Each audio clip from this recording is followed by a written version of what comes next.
Awesome talk. Welcome, everybody. Welcome back to the 2021 Initiation Portal.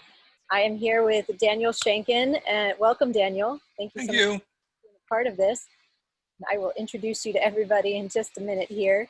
So as everyone is joining back into Zoom, please go ahead over to the chat and put your name and location in the chat so we can see where you are and who you are and all that good stuff. Can I ask them one other question? Yes.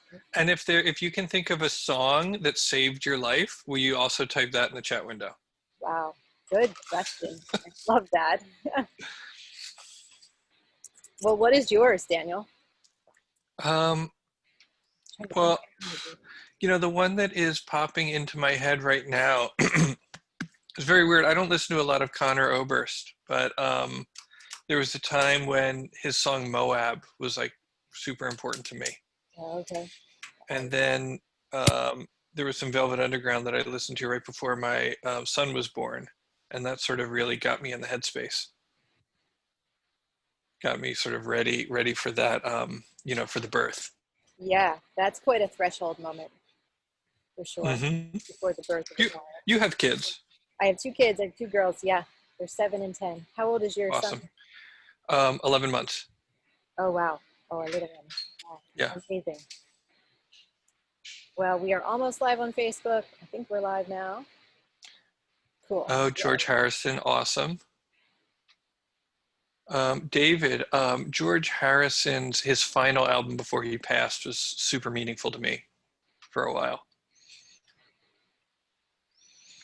Oh, yes. Okay, cool. All right, good. We have people who are listening to George Harrison, John Lennon, and Yes, and the Grateful Dead. All right, cool. So I'm among friends, is what I'm learning. And Suzanne said, "Let It Be." That one would be really high on my list. Do you know, maybe we could save this, but Let It Be has, you know, a psychedelic history to it.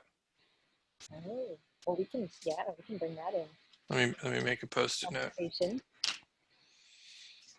Let's see. Eve says, "Losing My Religion" by REM. Oh, Fiona Apple, good. I'm glad there's like a little bit of, I'm glad there's some teeth here too, a little bit of bite. Whoa. That's a long title, Lori. That's Fiona Apple's actual full title of that song. Wow. Mike in Northern Ireland says, Xavier Rudd's "Follow the Sun." Lovely. Northern Ireland, good. So this is this is an international crowd. Super global here, yeah, definitely. I think the only people we don't have on live, or only countries we don't have on live, are those that are middle of the night for them now, but they'll watch it as a recording later. Right. Yeah, cool, sober. Wow.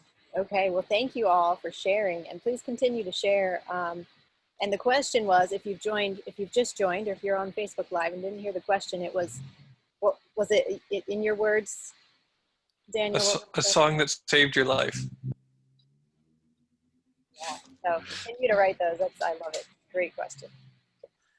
Well, everybody, this is Daniel Shankin. I'm super excited to have him included in our event. Thank you, Daniel, for saying yes and being a part of this. And let me just introduce you to everybody. I'm going to share your bio here.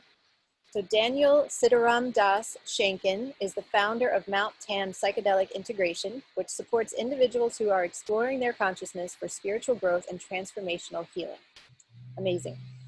A yoga and meditation teacher for over 20 years, Daniel has dedicated his life to the cultivation of clarity, resilience, and heart. He uses tools from a wide variety of traditions to help his clients develop powerful personal practices for psychedelic preparation and integration. And you can visit him at his website, tamintegration.com, which I will put in the chat in case anybody wants to check that out right away. Oh, there it is. Nice. Very good. Okay, well, thank you, Daniel, for being a part of this. And your topic today, I am super excited to dive into: preparing to enter the company of saints with psychedelics. Wonderful. Well, before we go into your presentation, I have a couple questions for you. So could you share with us to start out here, what are one or two key learnings that you have gained on your path to doing this work? One or two key learnings. That,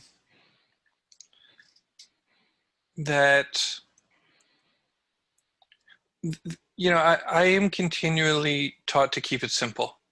That I have a mind that can make things very complicated. I can create clutter really easily, both outside and inside. And so the idea of simplicity and kind of resting in my center has been really, really important. And what I find is that when I sit in my center, um, it's actually a more vast place. It's like a more spacious place. When I am kind of trying to run somewhere outside of myself, my life actually gets very, very small and cramped. And when I sit still, even if I happen to be moving, if I'm still inside, then the world is a vast place. And it's actually full of love. So that's maybe the second. You said one or two. Here's the or two. And that, in that spaciousness, there's a lot of love and there's a lot of kind of joy. And that kind of whatever it's very trite, the old bumper sticker saying that whatever the question, love is the answer, and that it is actually my responsibility to generate as much of it as I can and push it through my nervous system as hard as I can, as often as I can, and that can be done in a way that is artful and delightful, and that I can, sort of live an unconditional life in that sort of like unconditionally delighted and unconditionally kind of joyful and cheerful and happy. And that is possible even when life is freaking hard. I don't know if you notice that life is freaking hard. A little bit, tiny bit. Yes, what powerful medicine for the times we are in right now. Mm-hmm. Bring in that lightheartedness and that joy. I mean, laughter. We all need so much more laughter. We really do. And to know that we can choose to cultivate that. Mm-hmm. Yes. Thank you. Well, also, the next question, second question. Um, what is your vision for 2021 and beyond? My vision for 2021 and beyond, I am really happy that, there's a lot of political talk going around. And I mean, I'm going to keep it lightly political. I'm really happy to see initiatives happening in Oregon that are that are not only that are decriminalizing psychedelics, plant medicines for personal use, and also bills that are going through for therapeutic use. I feel like there is such strong medicine that is available to us, and that um, the drug war. I mean, I really don't talk about politics a lot, so if I'm faltering, forgive me. I'm not particularly comfortable, but it feels important right now. Um, the drug war has turned people against one another, and it has made people live in fear, and it has shamed people who have legitimate spiritual paths, and who are doing legitimate, powerful, profound healing work on themselves and others, and profound spiritual growth work on themselves and others. And the fact that that has been criminalized and people who are doing that work in whatever capacity are being put at risk and are kind of being treated as less than is an enormous kind of disservice to the planet and our level of consciousness. And so I am really, really heartened to see people who I would not ordinarily think of as somebody who is interested in, psychedelic medicine start to get interested in it is really wonderful, and I hope it continues. And yes, and though, so I do want to say, Deb, I do try to also kind of stay away from psychedelic exceptionalism. So it's like I do really appreciate the healing potentials of psychedelics. Is like I don't want to stigmatize anybody who's using any substances for any reason. You know, some people are use things for reasons that are none of our business that we cannot know, and some people are stuck in, you know, addictive traps and, you know, require healthcare and support. And, you know, so while there is like an opioid epidemic, you know, I do want to look at it as a crisis of care, you know, of healthcare and of community care. And that's one of the topics we are going to be talking. Um, I'm not off topic, man. I'll talk about whatever I want, but thank you. Um, I want us to care about each other. You know, this is what we're talking about. We're talking about figuring out how to show up for one another and how to create possibilities for healing and support. Definitely. Yes. 2021. Thank you for that. And yeah, I really do feel that this, the rising interest in entheogens and psychedelics is part of our returning to the mystery, our inquiry into the mystery that is just so deeply needed right now. And so, yeah, it's wonderful to hear this kind of news from all the places. Yes. All right. Well, thank you so much, Daniel, for answering my questions. And I will turn it over to you now. I'll be here the whole time. So if you want to ask me anything or open up Q&A at any point, just to let me know. For sure. Thank you, Jocelyn, for creating such a lovely space. I've gotten to watch, you know, I was part of your opening circle. I was there yesterday at the beginning. You know, I got to listen to your partner sing some lovely songs, and it's really quite a nice space that you've put together. So I really appreciate that, and I appreciate being invited. I also would like to thank everybody who is here today, because, you know, you could be anywhere in the Zoomiverse, and you chose to be here. And so that is really wonderful, and again gives us heart and courage that we can create the future that we would like to see. You know, of course, I would like to thank all of my teachers as well. I'd like to thank all of my teachers, and, you know, the people who have helped me grow. And of course, you know, my parents and the ancestors, you know, their parents and their parents. And, you know, I would of course like to acknowledge that I'm on Mohican land, and, you know, I would like to bow to and honor the people who, you know, came before me in this place. Yeah, cool. So I believe my topic is preparing to enter the company of the saints with psychedelic medicine, which I think is a fun topic. And I was a little bit concerned that it was a little bit over the top, but then I looked at the other people and the other topics. And I was like, you guys can hang. You guys can hang with the company of the saints. And so what I was thinking of, and is particularly a text called the Lotus Sutras. I don't know if any of you have read the Lotus Sutras, but it's really it's really kind of a fun book because it's really big and it reads like a psychedelic vision. And, you know, like everything in it is like huge and enormous. And, you know, the numbers, you know, there'd be like, you know, 800,000 bodhisattvas and things like that. And then there's one Buddha who shows up. So I'm getting ahead of myself. So the Lotus Sutra is the Buddha gives a talk, right? So he's giving a teaching called the Lotus Sutra. It's really, if you look at it, it's more about flowering. So the idea of lotus is almost more of like a verb, right? In the original text, it's not like a physical object, that it's a lotus that is distinct as a noun. It's sort of this wisdom flowering. And so it's this idea of kind of blooming and blossoming. And the Buddha is teaching us all how to enter this kind of stream of becoming and continuing to grow and emerge as wisdom beings. And he has this huge party, right? And for me, I kind of grew up with my original psychedelic use was in huge parties. I like Grateful Dead shows and festivals and things like that. And so when I read this Lotus Sutra, I had this kind of vision of a festival ground. And it said that all of these amazing beings were here.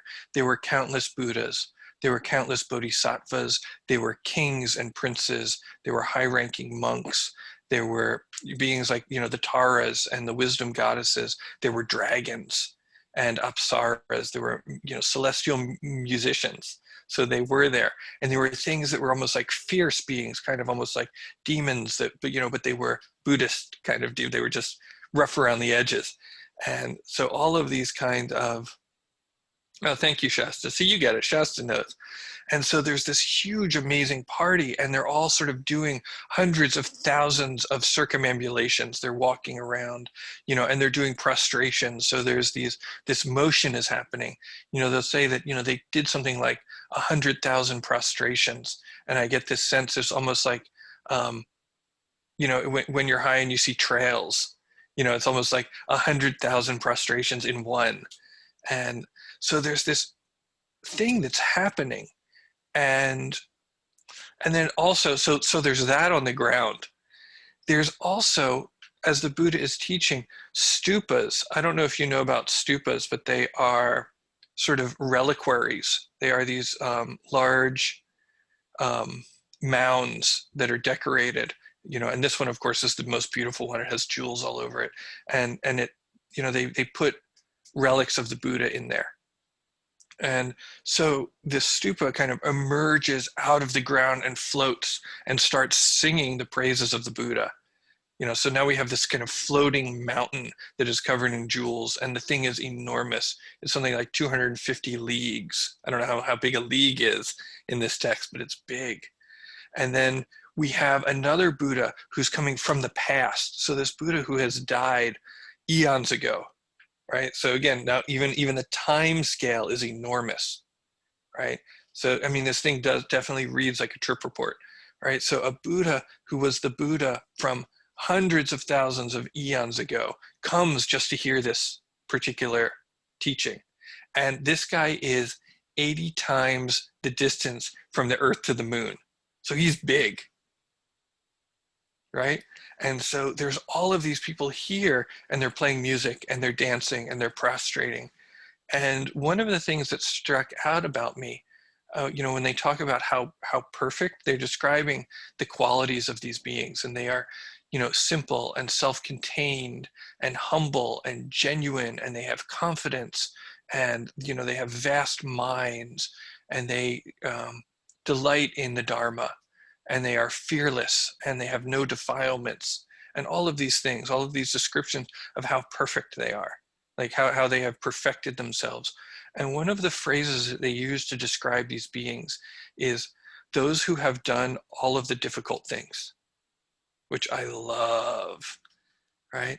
Those who have done all of the difficult things. And not only have they done all of the difficult things, but they have done them cheerfully, right? So there's this sense of discipline, but there's this sense of cheerful and delighted discipline, right? There is this sense of discipline that comes out of deep gratitude and refuge for the possibility of what is happening.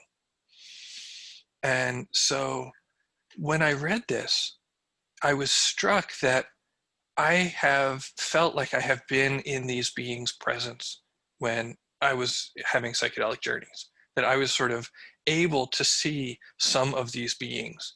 And the interesting thing it says, oh, I forgot this part. What it says in the document is that some of the things are only visible if you have Buddha nature, right? So like if you had set up video cameras at Vulture Peak, like you might have seen like the Buddha and like 10 guys. Like we don't know. You see what I'm saying? Like we don't know what was really happening because we're looking at this through enlightened eyes, right? And so, you know, we know that when we enter psychedelic states, we see a reality that is more real than ordinary reality, right? We see Buddhas and deities and aliens and our ancestors and all of these beings who have shown up, who have been perhaps part of our sphere throughout beginningless time, right? Who are here in the present moment because of its kind of jewel-like nature. So I really, really dug that. And it always kind of broke my heart that I had to leave, right? So one of the ways that they sort of talk about this sutra is, and this kind of, the teachings that he was giving at this time, is that it is sort of like always happening, right? There's an eternal presence to this unfolding of the Dharma and this sort of discussion about blossoming into Buddhahood, right? So it is kind of always there, right? It's just we're not, right? And the thing is we want to get to there, right? As Liz Lemon would say, right? On 30 Rock, I want to go to there. And so I was continually having these experiences of going there and getting high and then having to come down, and getting high and having to come down, and getting high and having to come down. And it was very depressing and painful for me, right? It's a difficult situation. And so I had this sense that, like, oh, maybe it's possible for me to sort of get there in some sort of sustainable way, right? How do we open up that portal, right? To kind of tag, how do we open up that initiation portal for ourselves so that we can kind of continually live in kind of higher vibrational realms? And I use the word higher vibrational realms lightly. Just, you know what I mean? How do we enter a place where there's more love and more wisdom? And so I started sort of working on that. And it seems that, so Deb says smoke weed. Yeah, but you still come down. And not that there's anything, this is not, all of these medicines, have their place. But it's like, how do we sort of start to create a community where we are all sort of acting as bodhisattvas for each other, right?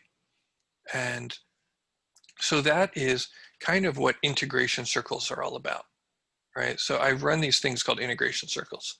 And it's basically, it's community. We're creating these circles of people who are having these experiences and then kind of talking about them and then meditating together and sharing and figuring out what things mean and playing with their unfolding wisdom.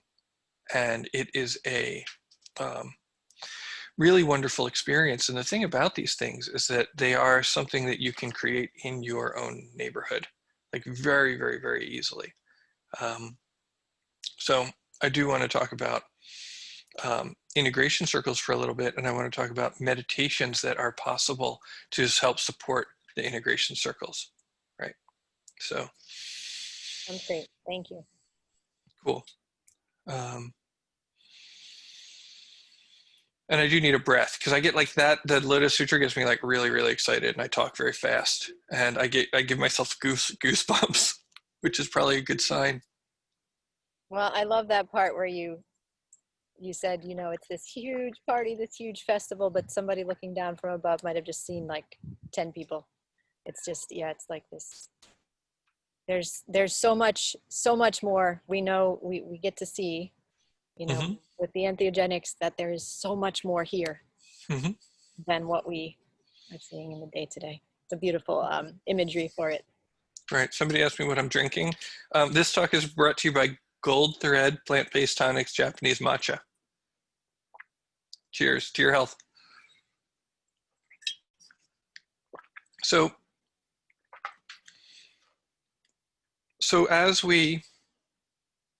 if we want to use psychedelics as a transformational path, right? That's hopefully what we're doing is we're actually changing the way that we think or the way that we work in the world, the way that we are. right? We hear a lot of talk about therapeutic use of psychedelics, right? Working with a therapist or a guide to unpack your psychic material, your shadow stuff. And that's part of it. And we hear about ceremonial use, and that is often with perhaps a shaman in Peru or something like that, or the Native American church with peyote or something like that, or sort of a neo-shamanic thing. And then we know about recreational use. And that's supposed to happen in a, at a concert, right? Or with friends, perhaps. And what I sort of feel like is that those three circles don't need to be distinct, that there's a way to kind of push those together to create a Venn diagram. And in the middle of those, if you kind of scooch together recreational, ceremonial, and therapeutic, in the center you have transformational. You can create real change. And while it is important, right, vastly important to kind of respect indigenous traditions, and not to sort of, partake in too much cultural appropriation. What we are finding in our postmodern world is that people are creating very nicely, they're creating rituals that make sense for them, right? And so a ceremony might look, again, it might look recreational from the outside. If you had a camera, you're like, oh, those are just three friends sitting around a fire telling jokes. But what's happening on the inside is like deeply transformational for them. And in my mind, in my model, right, transformation has three important aspects, right? And one is being able to work with the mind's attention, right? So cultivating a certain quality of mindfulness, attention, and focus, and being able to place your mind where you feel like it needs to go at any given time. And this is challenging in the psychedelic realm. And there's even a lot of talk about how we're supposed to simply go with it and allow the medicine to take us where it wants us to go and show us what it needs to show. And mostly yes, and sometimes a little no. I was talking to a client recently who set an intention that they wanted to vision for their future, right? They wanted to create a future for themselves of balance and healing, right? To kind of like what we're doing today, right? We're working on moving into the future consciously, right? And so what they found was at various points during the ceremony, their attention was being pulled into the past. And it was being pulled into the past. And they, sort of bowed, respectfully. This is somebody who has a lot of experience with medicine, by the way. This is not somebody's first rodeo. They've done lots and lots and lots of work. But they kind of looked at this opportunity to go into the past and they said, actually, I choose to do the future right now, right? So they had the wherewithal to move their attention towards their intention, right?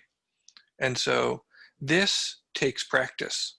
And this is especially hard if you haven't done any work to clean up your past, right? To clean up your pain and your trauma and your hurt and things of that nature. Does that make sense? Right? So this person had done a lot of shadow work and they have surrendered to the medicine in their time and have over time developed a relationship where they can start to steer the ship. And that is something that we want to be able to do really both inside and outside medicine space. And that's one of the really nice things about this model is that you actually don't need any medicines to do it, right? This is not required. You will have a better life if you can marshal your focus and attention, right? So I like to make it clear that I'm not actually advocating plant medicine, right? I'm actually advocating meditation for plant medicine users, right? It's a subtle distinction, right? So cool. The next thing that you want to work on, well, does anybody have like a quick question about focus and attention? About, learning how to relate with your focus and attention sometimes in relationship to the outside world, right? Or in relationship to medicine? No, we're clear. Great. The next kind of pillar of transformational psychedelic use is being able to work with your energy, your internal energy system. Because the thing about kind of paying attention to your inner life and paying attention to your pain and your past and your trauma and your whatnot is that it's not just lines of code, right? It's like when we're looking at our experience, we're not just looking at thought forms. We're looking at things that have a lot of energy behind them. We have a lot of, the traumas and the built up habits are sort of like these supernovas in our guts, right? That need to be sort of like washed away. They need to be sort of eroded with healthy energy, right? And this is why we do things like pranayama, right? And we do our Tai Chi and we do our yoga practices so that we have the energy required to sort of like release, to kind of let go, right? Letting go, fight, flight, freeze, right?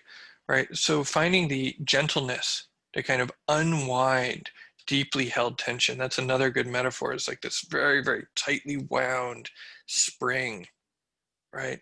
And starting to let that unwind and unravel and unwind and unravel and unwind and unravel so that we can find a peaceful resolution. But the thing is that doesn't happen if there's not energy in the body, right? You almost need like an equal or greater amount of healthy energy to unwind tension, right? And so that's one part of it. That's one part of the energetics. The other part where the energetics also sort of overlaps with the mindfulness is kind of being aware of how energy moves in your body, right? This is vastly, vastly important, right? Your body, you're not your body, right? But your body is your interface for your entire experience, right? And so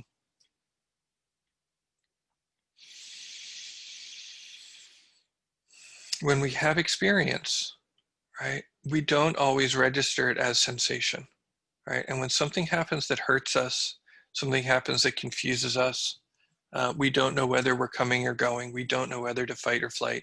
We don't know whether to move towards or move away, right? We start to send nervous system impulses that are confused and frustrated.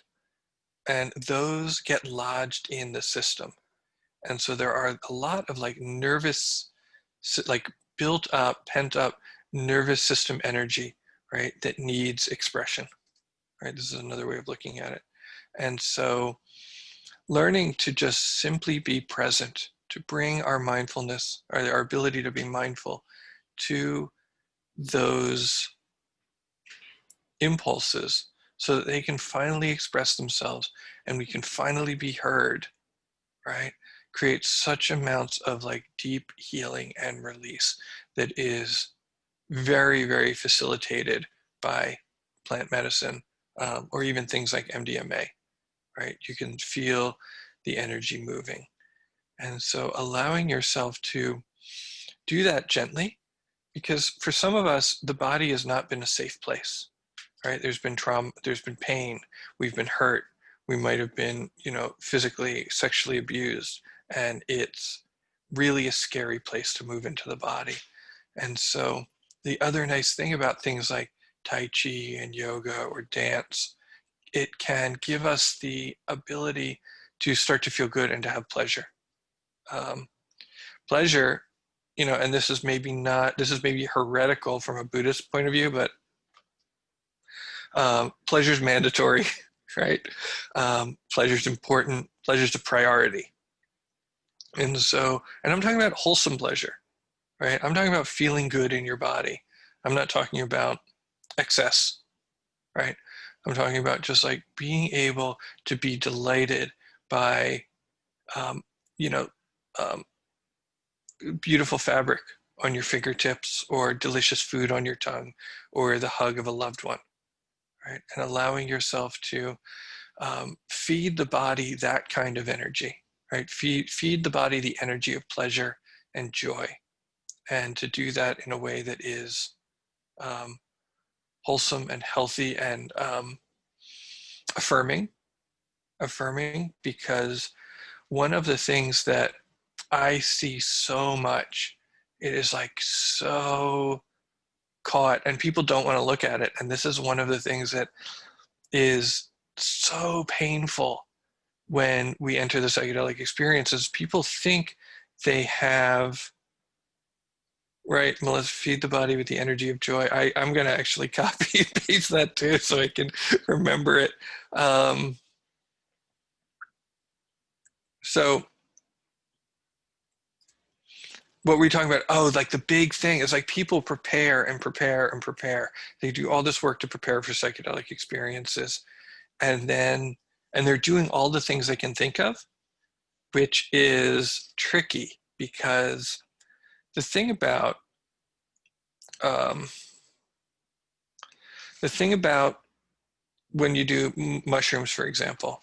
So I don't know if you guys know one of the mechanics of mushrooms is that it lets different parts of your brain talk to one another, right? So they've done CAT scans and PET scans, and they see that parts of your brain that don't ordinarily communicate start to communicate when you give them mushrooms. And so you are actually functional, you're actually functionally smarter than you were an hour ago, right? Which is really fascinating, right? All of a sudden it's like, boom, you're smarter. And so what that means is you are going to see all of the mistakes you've been making, right? Because you just didn't catch it before because you were dumb, right? Functionally, you're functionally dumber. And now you're functionally smarter. And you're like, oh, like you've just been blowing it for the past 20 years. All you had to do was say you're sorry and be nice. And you're like, oh, like all you had to do was like not worry about what that person thought of you. Oh, I didn't think about not worrying about what that person thought of me. And then all of a sudden you have that opportunity, right, to see your life from a slightly smarter place, from somebody who you can trust, which is you, right? So the other thing that it sees, it also cares deeply about you and your healing, right? Your own mind. And maybe the aliens, right? Maybe the aliens and the Buddhas, right? So who care deeply about you and are sort of bringing your healing forth, and they're bringing the things that need to be healed forward. And so I know this is quite a cliffhanger, is shame, right? It's like a lot of us have like deeply internalized shame, and we think we're not good enough, and we think we're flawed, and we think we're phony, we think we're hypocrites, and we think we are all the worst things. I can't even think of enough negative adjectives: broken, unlovable, unworthy, all of this kind of stuff. And it got beat into us from somewhere. And there's probably some of you who are like, not me. It's like, sorry, I hate to be the one to break it to you. Maybe you don't. But so many of us are in so much pain about the negative thoughts we have about ourselves. We're in such deep criticism of how we're broken and not good enough. And that carries a deep weight in the body, right? So it's like the energy of shame is like so deep in the body. And that's one of the reasons I think that like ayahuasca can be so helpful and healing, is because it gives us a vomit. It has that body load where it does a lot of vomiting and purging. And it's like, that is sort of like the activity of like disgust and shame. And so we get to sort of like, we often feel like there's a part of us that like we want out, that we want to get rid of. And I sort of feel like, some of that ayahuasca medicine is like moving that energy out. And so starting to like actually notice, like what does disgust look like when we're disgusted with ourselves, when we hate ourselves, when we think we're unworthy and unlovable, like what does that do in the tissues and the nervous system? How does that person walk through the world, right? Is another body question. Is I'm really interested in, if you do sessions with me, I might make you just do laps. Now walk like somebody who hates themselves, right? I don't pull that out of thin air, but if it comes up, I'll ask you to do that. It's like, well, now walk like the person that you want to be. And you start to inhabit a shape that has potential, right? Addiction's huge. I haven't had a drink in 20 years. And it was a combination of psilocybin and LSD that convinced me that I wasn't a drinker anymore. And it was like one of the best things that ever happened to me. So that's the body, right? And that's the messages about the body. And so that's always a good practice that you can do. I mean, I'm sure that you have seen, there was an article going around on my social media feeds about how if you put your hands on your hips and stand like a superhero for 3 minutes before you give a talk like this or something like that, then you will feel more confident because you put your body in the shape of somebody who's confident. I think they had surgeons do it before surgery, and those surgeons, I think, A, performed better, and B, felt better about how they performed, right? So it instilled a certain amount of confidence, which is very important, especially like the ability to have confidence in not like something. It's not like, oh, I'm a good surgeon, I have confidence that I'm a good surgeon. It's like, no, it's like a confidence that's like in your heart. Like it's a confidence of like, I am I'm a good person, right? I am worthy of love, that sort of thing. Yes, good. I like Deb keeps feeding me like Deb is my teleprompter. I just run out of words. I just look over like, oh, worthy. Perfect. Right. And so one of my teachers said, you're always practicing something, right? Like the shape of your body, you're practicing something. The thoughts that you're thinking, you're practicing something. And so make the most of that. Practice consciously. So the third thing that we have, right, is having a map of difficulty, right? So it's like sort of understanding the trouble spots and the darknesses and the shadows. And we list sort of shame as one, right? That's a big, it's good to know that that's on the map.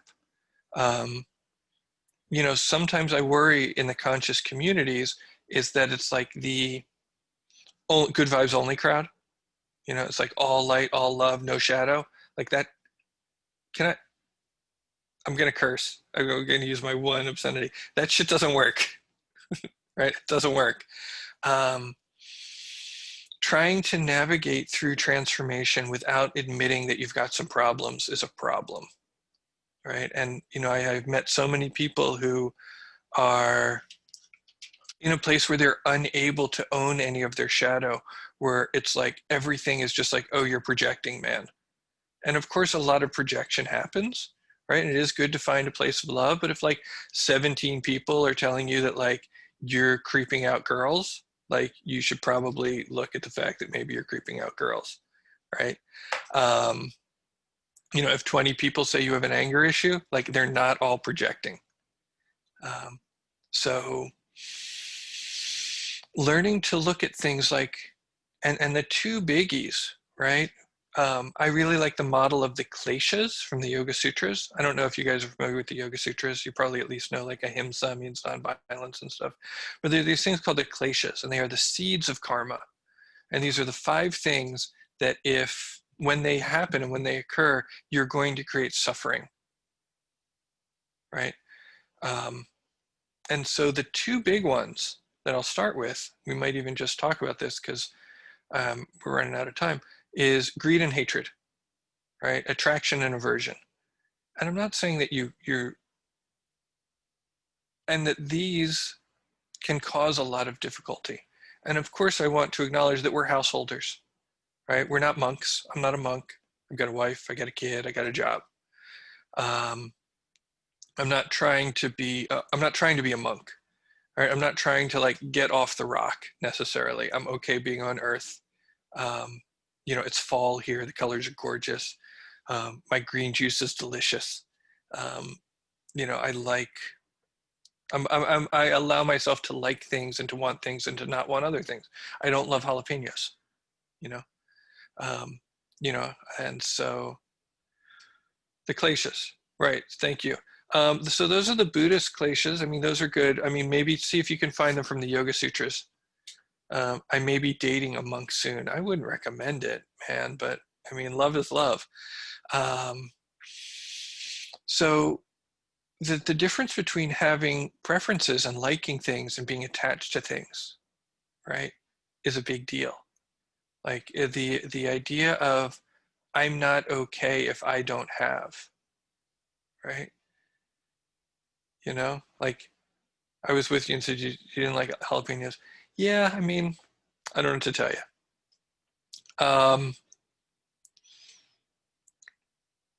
So to what extent can we be happy with whatever comes? Can I comment on naturally stimulating your own DMT through the pineal gland? It doesn't produce enough.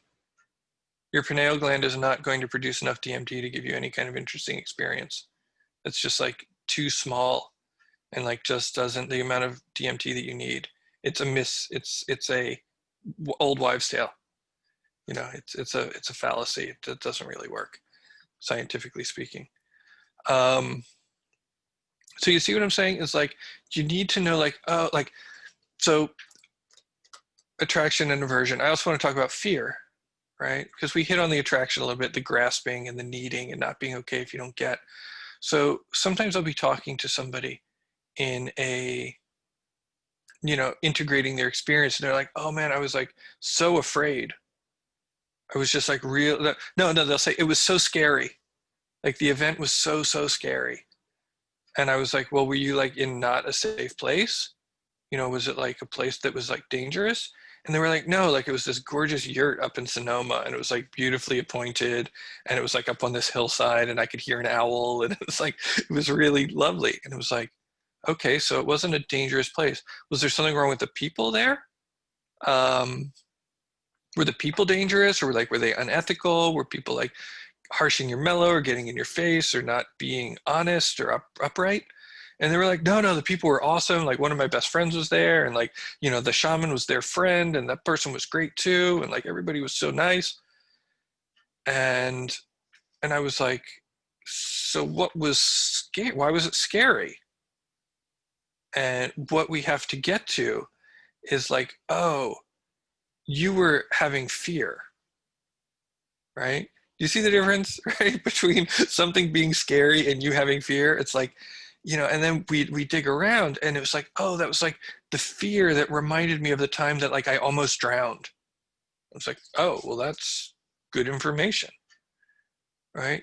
You see, like a lot of times we go into a psychedelic space with old shit, right? That's kind of the point, right? So you're going in with like a bunch of old stuff and then it comes up and you have to look at it and then you blame the medicine because it's the easiest thing. So, um, so it's like learning how to be like, okay, that's my fear. Okay, that's my anger, right? It's like, oh, that person made me mad. It was like, well, what did they do? And they were like, well, they made me sit by the window instead of by the door. It's like, is your anger really right sized? You know, in terms of like that sort of indignity of not being allowed to sit in the chair that you wanted to sit in. You know what I mean? Um, so those are basically our three things. And I could talk about those for days. And I have like a 4-week class. If you go to tamintegration.com in January, I am having two things, two cohorts, an AM and a PM, because I have clients all over the world and, you know, I want to make it accessible for time zones. But, you know, it's like we talk about this kind of stuff. It is absolutely not free. It's one of the more expensive things that I do. It's the thing that, you know, it's my job. Um, but I have free things twice a week. I do have free stuff. I'm trying to, this is like my insight into business. This is my business plan, is offer overwhelming value at every price point. So on Wednesdays at 6 p.m. Pacific time, we have integration circles. We have the circle of saints, right? Right. We're sort of winding down, but like we were talking about, like, how do we enter the company of the saints? The best way to enter the company of the saints is to become a saint, right? To become a holy person, right? To become a person whose heart is open, who's trying to care about one another's, who is showing up for one another, right? The psychedelic community, if it's going to mean anything, if it's going to continue, and stay out of the hands of corporate entities, right? Like there's a lot of corporate interests wanting to come into the psychedelic space.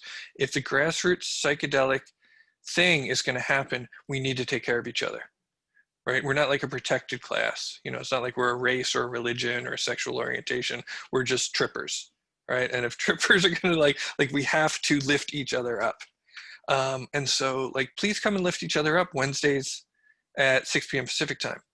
And that's by donation. You're welcome to donate. I will take your money, but I just want you there, right? You're welcome to come for free. Nobody will actually ever ask you for money.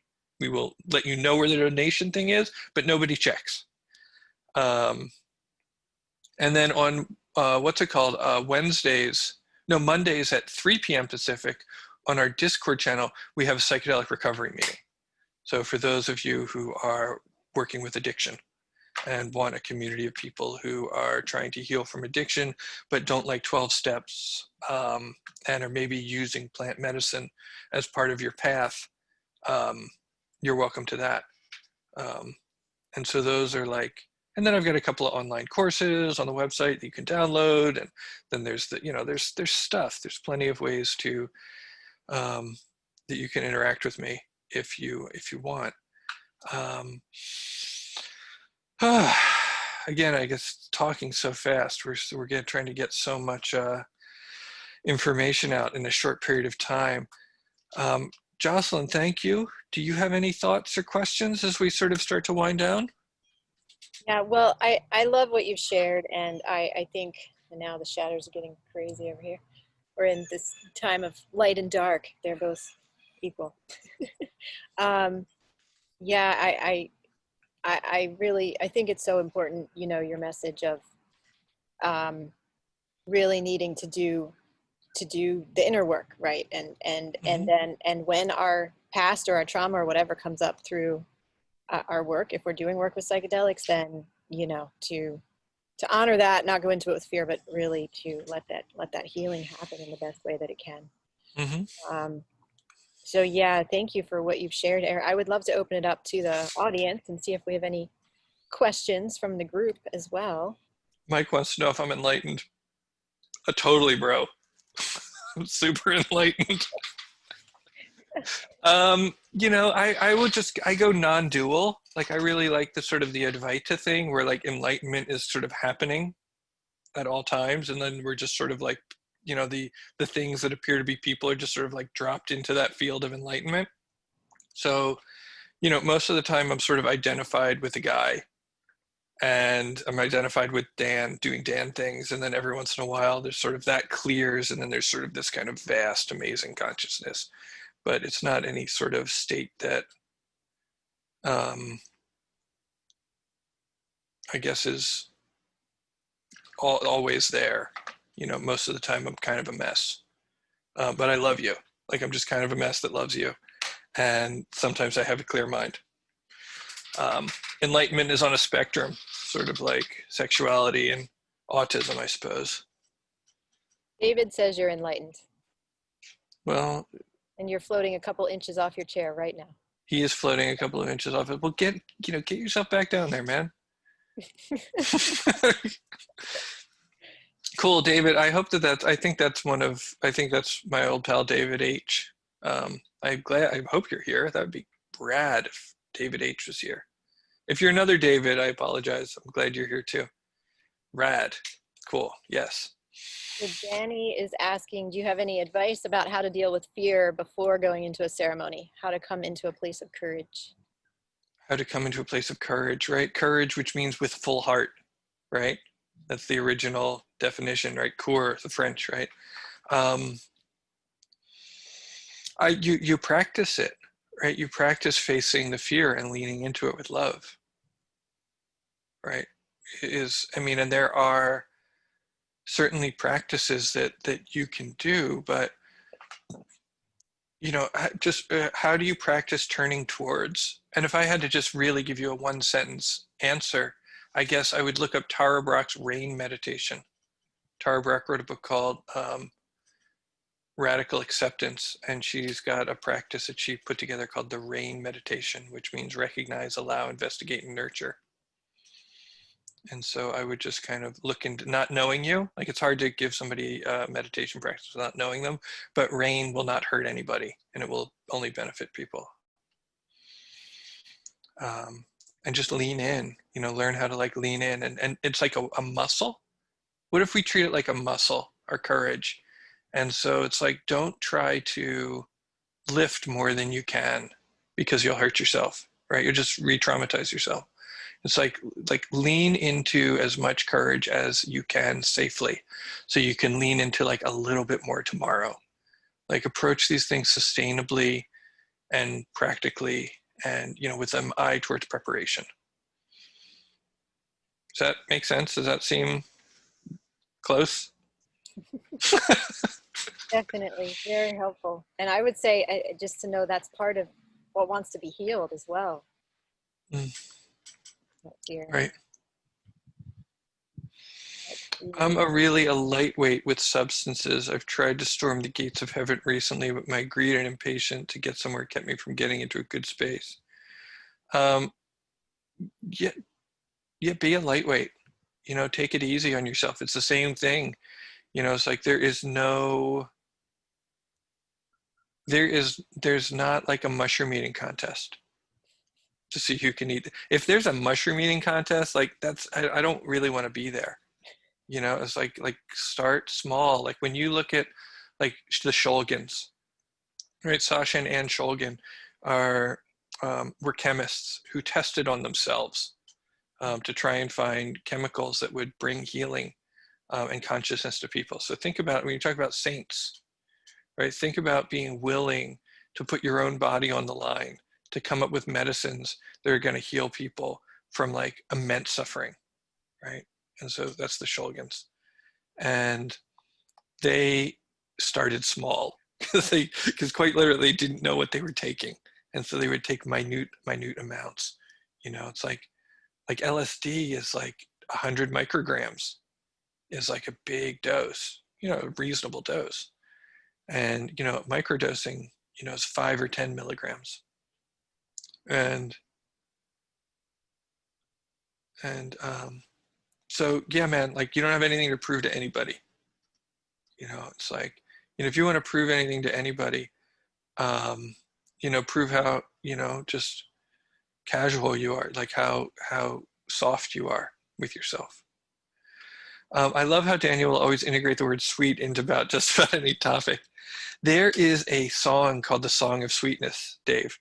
And it's about Krishna. And it's a wonderful song. There's a version by Shamdas, who has left his body about half a dozen years ago. He's a wonderful, wonderful man, a brilliant teacher. And it's a traditional, it's a traditional song, traditional Hindu song about Krishna. But all of the lines are sweet. It's just like his eyes are sweet, and his nose is sweet, his hair is sweet, his ears are sweet, and, his smile is sweet, and everything is sweet with the Lord of Sweetness, right? And so if you think about like one of the qualities of, I'm not trying to make anybody theistic, I'm not trying to convert anybody to Krishna or anything, but they developed this character. Even if they created him in our own image and likeness, they created him in like the best that they could do, right? It's like the best qualities that you could possibly have. They gave them all to Krishna: beauty, opulence, right? Kindness, attractiveness, and sweetness, right? There's a couple others. So that's kind of why I started to throw that word into my lexicon. Well, let's see. Deb has her hand raised. So would you mind if I let Deb come over on video and chat with us for a minute? Sure. Hey, Deb. Yeah, being that she's been my Your teleprompter today. my teleprompter. Welcome, Deb. If you can unmute and start video, that'd be wonderful. Okay, I have spiders here. Hello, my dear. Hi, Deb. Welcome. Hey, what a surprise. I'm so sorry. Lighting is bad right now. We're kind of sunsetting. So from my bedroom, I would expect come on, and you know what? I forget what I was going to talk to you about. I'm so sorry. That was so long ago. I put up my hand, and there's been such cool That's cool. conversation. I don't even know, but I just want to thank you. Can I just thank you? And then maybe if I think of it, I'll raise my hand again. Okay. Sure. Okay. Absolutely. Thanks so much, David. You've been fun and great, and I've really enjoyed this whole morning. And oh my God, it's been wonderful. I love the meditations and the journeys. Beautiful. Thank you. Oh, I'm so glad, Sure. Deb. Thank you. Thank you for sharing that. Blessings and love. So today I noticed that like one of my like best old friends, Amaya, is going to be here later. You know, her Amaya and Achintya are going to be talking about goddess mysteries, and Yeah, you know, a few hours from now. we go back decades, Joanna and Amaya and I. Beautiful. So I can't recommend, especially if you're a goddess and you want to be more in touch with being a goddess and hang out with their other goddesses. I can't recommend their work enough. Amazing. Well, yeah, thank you. They're coming on in about 2.5 hours at 6 p.m. Eastern. So, Amaya and Achintya. Mm-hmm. And Achintya and I have the same wedding day. Oh, wow. Which was fun. We didn't marry each other. We got married not to each other, but on the same day in different parts of the world, which is a neat connection. That's really cool. Really, really cool. Well, thank you so much, Daniel. I want to share your free gift with everybody. So it is the mini email course, Daily Lessons to Cultivate a Happy, Calm Mindset. Would you like to share a few more words about that? To share a happy and calm mindset. Well, it's sort of, I think that it's actually a mini course on meditative preparation. Okay. Just on a couple of, yeah, so every day for about a week, you'll get an email that will just talk about different aspects of preparing for psychedelic journeys. And the production quality is not high. It's me walking through the woods, carrying my baby on my chest, telling stories. So if that sounds good to you. And it will also put you on my email list. I send out a list of resources every week, kind of like Tim Ferriss's 5 for Friday. But mine is called Red Things on Tuesdays because my Vedic astrologer told me that I needed to give away red things on Tuesdays. And so I just named my email that so that I could give it away to, you know, many, many people. Oh, Hennessy, good to see you. Hello. Yeah, so Hennessy says it's a great email. Thank you, man. Well, yeah, thank you for offering that free gift to everybody. And I just put that in the chat for those who are live on Zoom. I put it in the comments on Facebook Live. And if you're watching this as a recording, just scroll down a little bit below the video and you will see the link to the free gift there from Daniel. Mm-hmm. Wonderful. Well, thank you so much, Daniel. Are there any last words of wisdom that you wanted to share with us before we close for today? Love one another. Good advice. You're enlightened. After having listened, now we are all enlightened. Yes. Wonderful. Well, yeah, this was really powerful to hear, and yeah, we've had 100 people on here most of the time, and lots more will hear it as a recording. So really appreciate what you're offering here. Thank you for curating such a wonderful space where this can even happen. It's really powerful, the work that you're doing, and I really appreciate it. Well, thank you so much. It is my soul's purpose, connecting people and ideas like this. So thank you for acknowledging, recognizing that. Thank you for the beautiful work that you do, Daniel. And yeah, thank you everybody who's attending here. We're going to, we'll close down Zoom and the Facebook Live for now, and we'll come back at 4 p.m. Eastern. And Peggy Moore will be speaking about the sacred path. And Peggy Moore is an expert in ancient Egypt and ancient Celtic traditions. So can't wait to hear what she will share. Awesome. All right. Well, thank you again, Daniel. Have a wonderful rest of your day. Blessings. Bye, everybody. I'll see you back here soon. Come back at 4 p.m. Eastern. Lots of love.